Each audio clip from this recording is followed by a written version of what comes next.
مول حميس مول ما نكو مول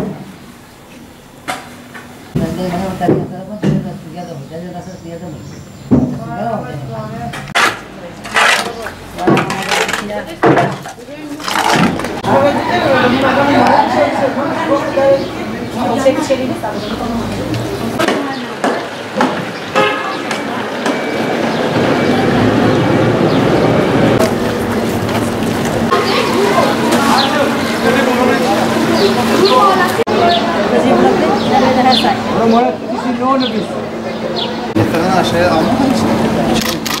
Yani Buna da bakmak lazım.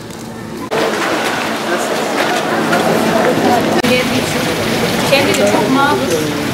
Ev zaten alt katı. Normal bir yağmur suyunda en çok etkilenen ben oluyorum.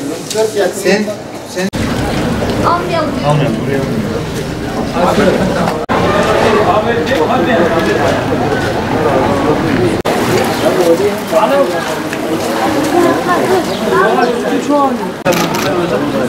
Tamam abicim, buyurun bakalım. Tamam. Kolay gelsin. Kolay gelsin. Kolay gelsin.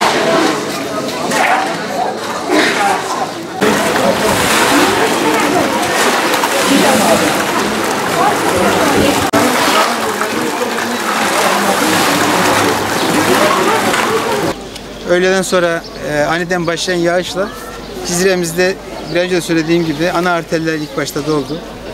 Tabii trafik felç oldu. Araçlar suya kapıldı.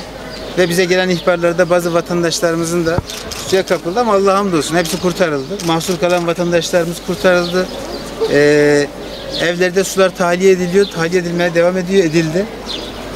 Bir kısmen de şu an temizlikler yapılıyor. Bizim de arkadaşlarımız şu an sahadalar, zarar tespitleri yapıyorlar, hasar tespitleri yapıyorlar. Yaraları bir an önce sarılması konusunda hem AFAD'ımız hem başta Sayın Cumhurbaşkanımız başta olmak üzere Sayın Cumhurbaşkanımız da olayla yakından ilgileniyor.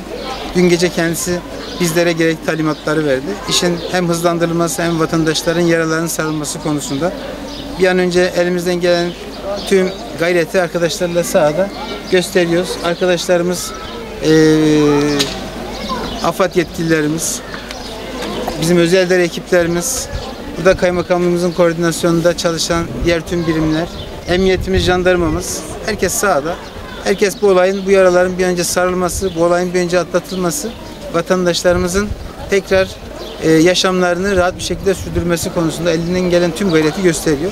Biz de şimdi bugün itibariyle inşallah tespitlerimizi bitireceğiz ve hızlı bir şekilde ödemelerimizi yapacağız. Zararların giderilmesi konusunda. Şu ana kadar 70 evin, tamam mı, su bastığını, bir evin ağır hasarlı olduğunu, hasar tespiti konusunda, 70 evin de içerisinde eşya zararlarının çoğunlukta olduğu, bazı yerlerde tabii sıva, boya, bazı yerlerde bahçe duvarlarının çöktüğü, altyapısal anlamda bazı yerlerde sıkıntıların olduğu tespitlerin sonuçları geldi.